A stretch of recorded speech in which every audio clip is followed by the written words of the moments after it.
Bonjour Ambachia. Bonjour. Merci d'avoir accepté notre invitation.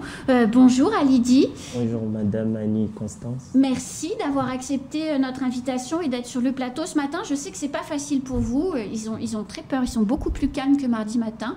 Mais je vais essayer de leur faire mettre en avant leurs arguments. Alors Ambachia, parlez-nous de vous. Vous en êtes où dans votre parcours d'études? Moi, j'ai eu mon bac depuis 2021 et je me suis inscrite sur Parcoursup. Mais à l'université, si on n'a pas de papier, on nous accepte pas. Et vous êtes né où, Ambachia? Je suis née à Mayotte, à Combani. De votre côté, Alidi, vous en êtes où? Vous êtes encore en études? Bonjour, moi je suis au lycée Younoussa Bamana. Je suis étudiant. Je fais BTS Management économique de la construction et je suis né à Congo. Et vous êtes né à Congo. Et oui. Tous les deux, aujourd'hui, puisque vous êtes majeur, vous avez quel âge? Oui, moi j'ai 20 ans, mais bientôt 21 ans. Et vous, Ambachia, vous avez... La même chose, 20 ans, bientôt 21 ans. Donc vous êtes... alors il y a d'autres sur le plateau, derrière la caméra que vous ne voyez pas, il y a d'autres jeunes également. Vous êtes donc, il faut dire les choses, sans papier. Oui. Oui. Pour autant, dans notre pays, on fait des démarches pour obtenir des papiers. Ces démarches, vous les avez entreprises? Oui, on les a fait. On a déposé la nationalité française au tribunal. Et vous avez eu un non? Oui, on a eu un refus. Et pour quelle raison? Parce que l'un de nos deux parents doit avoir 5 titres de séjour. Et ce n'est pas le cas? Oui. Donc forcément, du coup, on vous a refusé. C'est la même situation? Oui, c'est la même situation qu'elle. Mais si vous cochez pas les cases et que vous pouvez pas prétendre à avoir cette nationalité que vous voulez obtenir, pourquoi vous ne demandez pas juste un titre de séjour? Justement, c'est ce que nous on demande. Oui. Parce qu'on demande, à cause de cette manifestation, nous on demande de l'aide pour que la préfecture réagisse. Donc nous, on n'est pas allé là-bas pour... Pardonnez-moi, on se disait ça tout à l'heure avant le début du temps de parole.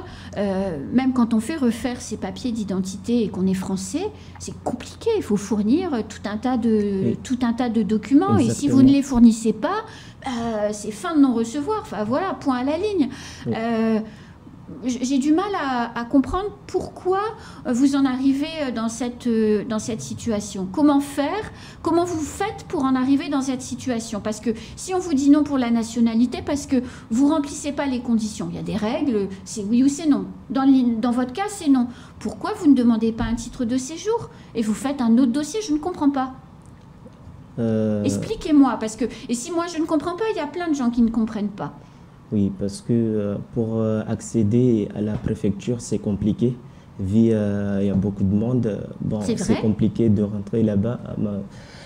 C'est surtout pour le premier demande de titre de séjour. Pour un titre de séjour, c'est compliqué. Mais alors, vous êtes donc, vous me dites, vous êtes né en France. Vous avez, vos parents sont d'origine des Comores? Oui, c'est ça. Et vous avez un passeport comorien? Non, absolument pas. Et vous avez quoi alors comme papier pour justifier de votre identité? Extrait de naissance et notre carnet de l'école.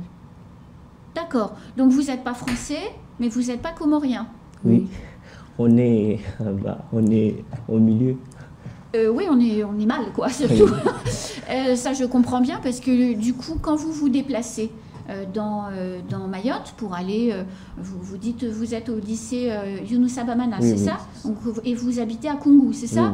Bon, Koungou, le lycée Bamana, il y a mille occasions de rencontrer d'aimables policiers. Oui, absolument. Voilà. Comment vous faites quand vous les rencontrez? Bon, je montre tous mes dossiers. Oui. Soit ils acceptent, soit ils nous prennent. Voilà. Et s'ils vous prennent, c'est direction les Comores? Oui, c'est ça. Non, c'est... En fait, on vous amène au CRA. Oui. Oui, en donc et après, vous on partez va aux Comores. Oui, c'est ça. Mais aux Comores, vous ne pouvez pas être accepté puisque vous n'êtes pas comorien. Oui. En fait, si je suis concrète, C'est simple, hein, la vie. On est français, on est comorien, ou on est malgache, ou on est tanzanien. Enfin, il n'y a pas d'autre solution. On est quelque chose. Mais vous n'êtes rien. Oui. Et quelle solution, quand vous avez rencontré la présidente du tribunal mardi, elle vous a reçu, qu'est-ce qu'elle vous a dit? Bon, on n'a pas eu de solution. Elle ne nous a pas proposé de solution, juste elle nous a dit de chercher un avocat pour qu'il nous aide. Ben oui, mais si c'est une vraie solution, ça.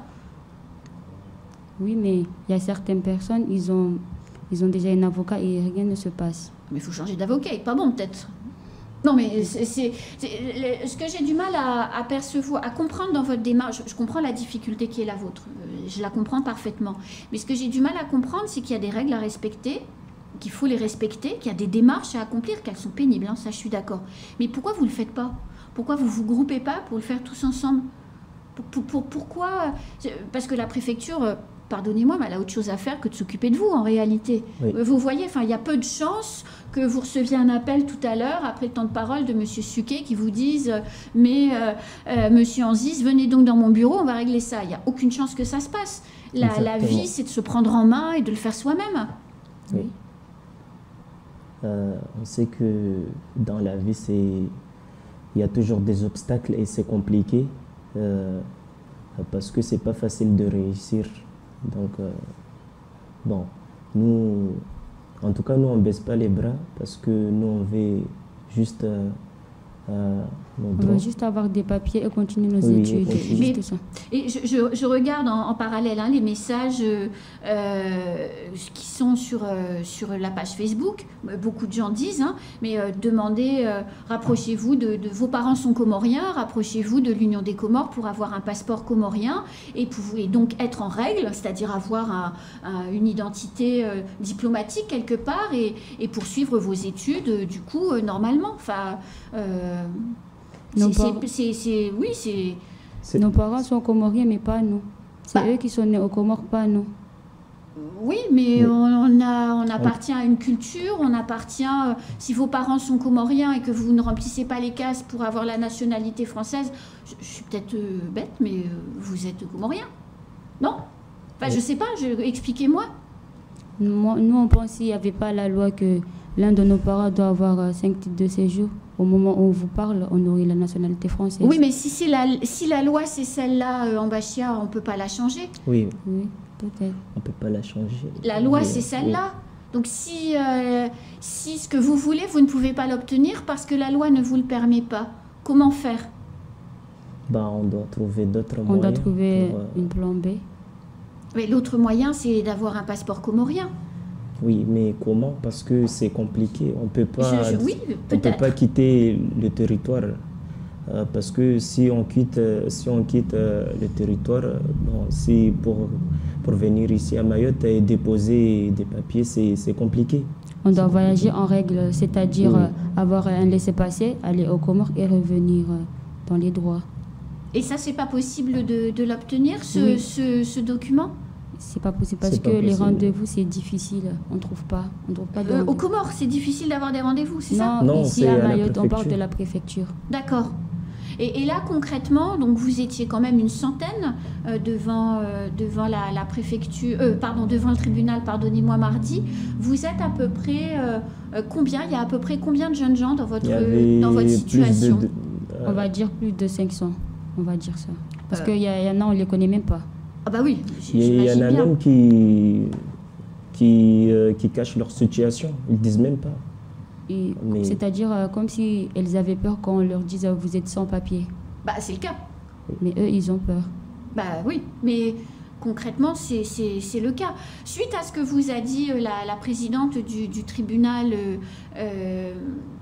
mardi matin, vous avez décidé quoi et comment vous allez poursuivre votre mouvement? Chacun va s'organiser lui-même? Comment allez-vous faire? L'union fait la force. On veut discuter entre nous. Entre nous, c'est-à-dire avec vos camarades? Oui, c'est ça. Et puis? Et si eux, ils acceptent, on fait ça. Ils n'acceptent pas, on ne peut pas les forcer. mais c'est quoi l'étape d'après? Qu'est-ce que vous avez envie de faire derrière? Parce qu'après, vous avez défilé avec les ATSEM qui étaient pas contentes pour leur situation. Vous avez défilé, voilà la photo, hein. Vous avez défilé aussi avec les grévistes contre la réforme des retraites. Donc, a priori, vous voulez quelque chose. Enfin, il va se passer quelque chose. C'est quoi ce que vous comptez faire? C'est eux qui nous ont invités à venir à les aider. Et donc nous, on n'a pas... Du coup, nous, on n'a pas refusé. D'accord. Parce qu'eux aussi, ils prennent hommage de nous. Oui, mais ça ne vous aide pas. Enfin, je veux dire, bloquer Mamoudzou toute une matinée, franchement, ça ne sert pas votre cause. Ça a agacé tout le monde. Hein. Enfin, faut être quand même clair. Mais ça ne vous a pas donné un rendez-vous à la préfecture. Ça ne vous a pas aidé à trouver les documents manquants éventuellement dont vous auriez besoin. Du coup, nous,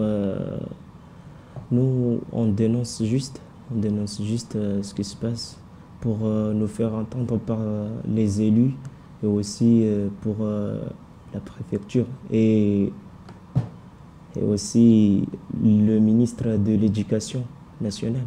Parce qu'on ne peut pas avoir notre bac et rester à la maison alors qu'on a des études à faire. Ça, je suis d'accord avec vous.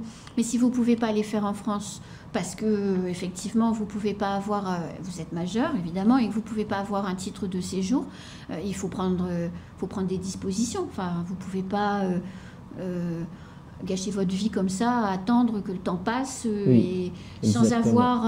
Parce que je comprends bien, hein, il faut des papiers dans la vie pour pouvoir avancer. Donc, que faire ? Non, moi, parce que je pense que même si, par exemple, je veux faire autre chose, je ne peux pas faire un BTS parce que je veux le faire. Je veux faire quelque chose qui va me plaire. C'est-à-dire, moi, j'aimerais être infirmière et à Mamoudzou, tu n'as pas la nationalité française, tu ne peux pas le faire. Et même si j'ai un titre de séjour, je ne peux pas le faire. D'accord. Donc c'est mort en fait, vous ne pouvez pas être infirmière. Et pourquoi vous ne partez pas, vous ne rentrez pas aux Comores pour aller être infirmière aux Comores? Là, vous pourrez suivre la formation là-bas. Non, moi je veux pas. Moi je suis née à Mayotte, je veux faire mes trucs ici à Mayotte, mais pas aux Comores. Mais, enfin, vous avez quand même conscience que dans d'autres pays qui sont peut-être moins tolérants sur ce genre de choses, on vous met dans l'avion, que vous soyez content ou que vous soyez pas content. Je prends un exemple, je prends le Canada. Ils ont décidé là, début d'année, qu'il n'y avait pas possibilité pour les étrangers d'acheter d'appartements, par exemple. Quand les décisions elles sont prises, elles doivent être appliquées. Enfin, les États fonctionnent avec des règles. Si vous ne remplissez pas les conditions pour avoir des papiers, vous allez gâcher votre vie et attendre indéfiniment de vous faire attraper par le GAO ou les gendarmes, puisque comme vous, ce sera plutôt en zone de gendarmerie. Je ne parviens pas à comprendre ce que vous allez faire en fait. Si c'est pas possible d'obtenir la nationalité, vous faites quoi? Même si on veut aller à la préfecture pour chercher un titre de séjour, on ne peut pas parce qu'on ne trouve pas de rendez-vous. Et on est beaucoup à chercher un rendez-vous pour aller à la préfecture. On ne trouve pas. Et pourtant, il y a la queue tous les jours à n'en plus finir. Donc, il y a bien des gens qui arrivent à trouver des rendez-vous. Eux, ils ont de la chance, pas nous. Non, mais enfin, ça, comment c'est possible? Comment c'est possible que des gens aient des rendez-vous et pas vous? Enfin, je comprends qu'il peut y avoir du délai, que ça peut être très pénible, ça je l'entends en Bachia, mais pourquoi vous ne donnerez pas un rendez-vous à vous en Bachia si vous allez le demander? S'il y a beaucoup de monde dans le site, ça rame trop, on ne peut même pas trouver un rendez-vous. Ça me paraît, évidemment, je suis française, donc je fais pas les démarches que vous avez à faire, mais ça me paraît incroyable que vous n'arriviez pas... il y a quand même des gens qui en ont des rendez-vous, donc je suppose qu'ils arrivent à 3h ou à 4h du matin. Moi, quand j'arrive à la télé le matin, je les vois. Donc je sais bien qu'il y a des gens qui arrivent très très tôt devant les institutions pour pouvoir être les premiers dans la file et obtenir ce qui... Enfin voilà, un rendez-vous, un formulaire, de savoir ce qu'on doit ramener, enfin j'en sais rien, en tout cas d'avancer dans les démarches. Et même si on a un titre de séjour, on n'est même pas sûr qu'on va la garder. Mais oui, mais c'est la vie en Bachia. Enfin, C'est comme un passeport, il se périme, il faut le refaire. Une carte d'identité, elle se périme, il faut la refaire. Des dossiers de demande d'aide, on les fait, puis on n'est pas sûr de les obtenir. Et même si on l'a une fois, on n'est pas sûr que ce soit renouvelé. Enfin, c'est la vie, en fait. Vous voulez, en fait, qu'on vous prenne par la main et qu'on fasse les démarches pour vous, en fait? Non, on n'a pas dit ça. Mais même si nous, on a le titre de séjour, oui. On ne peut pas voyager sans visa. Pour aller au Comores, c'est comme ça, mais par exemple, aller à La Réunion, à Métropole pour aller étudier, on doit demander un visa. Alors qu'en France, ou bien à la Métropole, ou bien à La Réunion, avec un titre de séjour, tu peux aller où tu veux. Ben, c'est la règle qui s'applique à Mayotte. C'est la règle. Et le ministre de l'Intérieur a redit qu'elle n'évoluerait pas, cette règle. Donc ça va pas bouger, ça, vous voyez. Comment, enfin, moi, vous avez le micro. Que voulez-vous faire? Que voulez-vous qu'il soit? Que comptez-vous faire et que voulez-vous faire par rapport à votre situation? Bon, en tout cas, pour nous, on va faire toute démarche possible et aussi s'adhérer aussi dans les associations aussi, parce qu'il y a des associations aussi qui sont avec nous, qui sont en contact avec nous. C'est lesquelles ces associations, par exemple? Il y a les SNDGen, je ne sais pas, c'est aussi, et la CIMAD aussi qui est avec nous. Donc ce qui prouve bien que vous êtes comorien. Quand on est français, on ne va pas à la CIMAD. Oui, exactement. Nous, on fait toutes les démarches possibles pour... Et vous vous êtes rapproché des autorités comoriennes pour obtenir votre passeport comorien ou une carte d'identité comorienne, je pense un passeport, je ne sais pas ce qu'il y a comme document d'identité dans le pays voisin. Vous avez fait les démarches? Non. Pour faire un passeport aux Comores, on a besoin de ton empreinte digitale. Parce que c'est compliqué, c'est pas comme avant. Bah si, ici, il faut son empreinte digitale aussi pour faire son passeport. Être sur place. Et la carte d'identité aussi. Oui, parce qu'on ne peut pas... c'est pour ça que ma collègue disait qu'on doit avoir d'abord un visa pour quitter le territoire et aller faire ces démarches aux Comores, oui. Puis revenir ici et obtenir les papiers. Ok, enfin en tout état de cause, là le temps tourne et c'est déjà la fin du temps de parole. En tout état de cause, la situation n'est pas simple pour vous, mais peut-être que c'est en persévérant pour obtenir les rendez-vous que vous pourrez peut-être arriver à faire valoir, à obtenir au moins un titre de séjour. Vous voyez autre chose à ajouter ? On a des rêves comme tout le monde. Ah, mais ça, je suis parfaitement d'accord. Tout le monde a des rêves. Il y a des règles. On aimerait réaliser, mais si on n'a pas de papier, c'est pas possible. Je comprends. Parce que ce qui touche la population à Mayotte, c'est beaucoup, surtout beaucoup des étudiants et beaucoup de jeunes garçons qui sont dans les études, c'est l'absence des papiers. Ils n'ont pas les papiers pour continuer, pour réaliser leurs rêves, c'est compliqué. Parce que, comment dirais-je, nous, on attend que eux soient les... C'est qui eux? Eux, les jeunes. Parce que nous, on se bat pour eux et pour nous aussi. On se bat pour nous aujourd'hui, mais pour eux aussi.